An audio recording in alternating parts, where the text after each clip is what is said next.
மனித சங்கிலி போராட்டம் அரசுக்கு எதிராக இப்போ நடைபெற்றிருக்கிறது என்பதை அன்போடு தெரிவித்துக் கொள்கிறேன். ஐயப்பா, கேள்வி. குமார்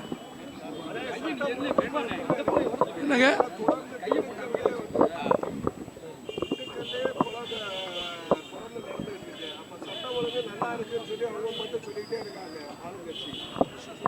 நீங்களே சொல்றீங்க கேள்வியில், திண்டுக்கல்ல தொடர் கொலை நிறையா இருக்கிறது, கொள்ளை நிறையா இருக்கிறது, கற்பழிப்பு நிறையா இருக்குன்னு சொல்கிறீங்க. மற்ற 234 தொகுதியை விட திண்டுக்கல்லே சட்டம் ஒழுங்கு கெட்டதற்கு சாட்சி. அது நீங்களே அதை பார்த்து கொள்ள வேண்டும். இந்த ஆட்சி மாறினால்தான் இது நிலை மாறும். இந்த காட்சி மாறுவதற்கு இந்த ஆட்சி மாற வேண்டும்.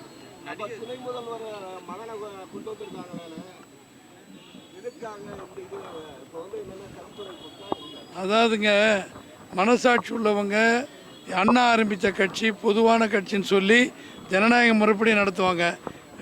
திரு கருணாநிதி அவர்கள் எம்ஜிஆர் ஆட்சியில் எம்ஜிஆருடைய அரவணைப்பில் எம்ஜிஆருடைய உத்தரவின் பேரில் எம்எல்ஏக்கள் சொல்லி எம்எல்ஏ முதலமைச்சரானவர். அதற்கு பிறகு தன்னுடைய சொத்து திமுக நினச்சி அப்படியே கபலீகரம் செஞ்சிட்டாரு. அவர் இருக்கும்போதே முதலமைச்சர் துணை முதலமைச்சராக ஸ்டாலின் ஆக்கினார். இப்போ அதே போலவே திரு ஸ்டாலின் அவர்கள் அவருடைய மகனை துணை முதலமைச்சராக இருக்கார். உதயநிதி ஸ்டாலின் அவருக்கு பிறகு அவருடைய மகன் இன்பநிதி ஸ்டாலினை துணை முதலமைச்சராக நினைக்கிறோம். இப்போ இருக்கக்கூடிய இந்த விலைவாசி உயர்வு, மின்கட்டண உயர்வு, இது சம்பந்தமாக அடுத்து உள்ளாட்சி தேர்தல் நடத்துவதற்கு திமுக முன் வருமா? தேர்தல் நடக்குமா நடக்காதாங்கிறது ஆளுங்கட்சியினுடைய சதி.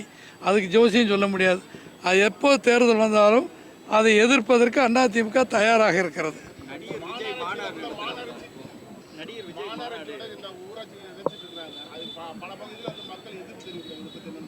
மக்களுடைய எதிர்ப்பை எல்லாம் மீறித்தான் கொடுங்கோல் ஆட்சி நடத்துகிற ஆளுங்கட்சி எதையுமே செய்யும். அதற்கு இந்த 50 ஊர் மட்டும் விதிவிலக்கில்லை, எல்லா தமிழ்நாடு முழுவதும் நடந்து கொண்டிருக்கிறது. ஆட்சி மாறினால்தான் இதுக்கெல்லாம் விதிவிலக்கு நாங்கள் செய்ய முடியும்.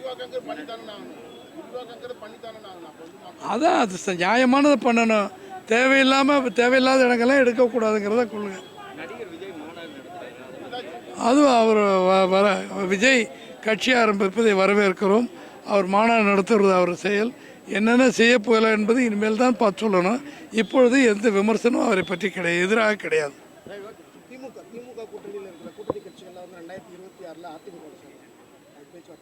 அதாங்க இப்போ பேசும்போது நீங்கள் இல்லையா? இப்போ நான் அதாவது நிச்சயமாக இந்த ஆட்சி மாறுவதற்கு இந்த 16 அமாவாசை இருக்குது. 6 அமாவாசையை குறைச்சி 10 அமாவாசை முடிஞ்ச உடனே திமுக கூட்டணியெலாம் எடப்பாடியிடம் பேச்சுவார்த்தை பண்ணி எங்கள் கூட்டணிக்கு வந்துடுவாங்க. பொதுமக்களும் ஓட்டு போட எங்களுக்கு சாதகமாக ஓட்டு போட தயாராக இருப்பாங்க. மிகப்பெரிய கூட்டணியோடு அதிமுக கூட்டணியை சந்திக்கும், ஆட்சி அமைக்கும், முதலமைச்சராக மாண்புமிகு எடப்பாடியார் வருவார்கள். கூட்டணி தான் நிற்க முடியும். தனி தேர்தல் கூட்டணி வந்தால் சேர்த்துக்கிட்டு நிற்கிறது என்ன தவறு?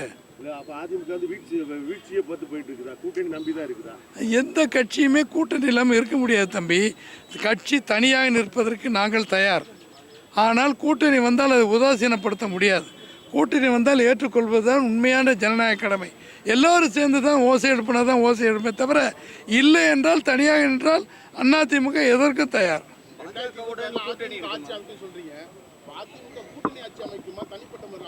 தேர்தல் வரும்பொழுது கூட்டணி அமைப்பதை பொறுத்து அந்த பதில் அப்போ கிடைக்கும்.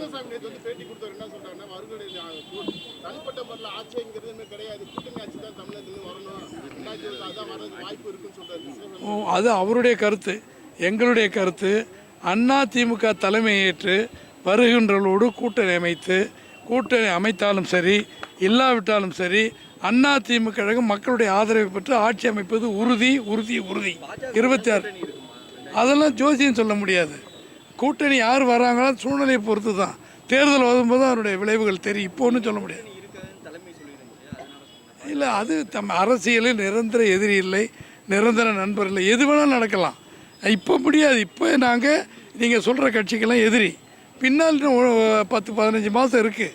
என்ன வேணாலும் நடக்கலாம்.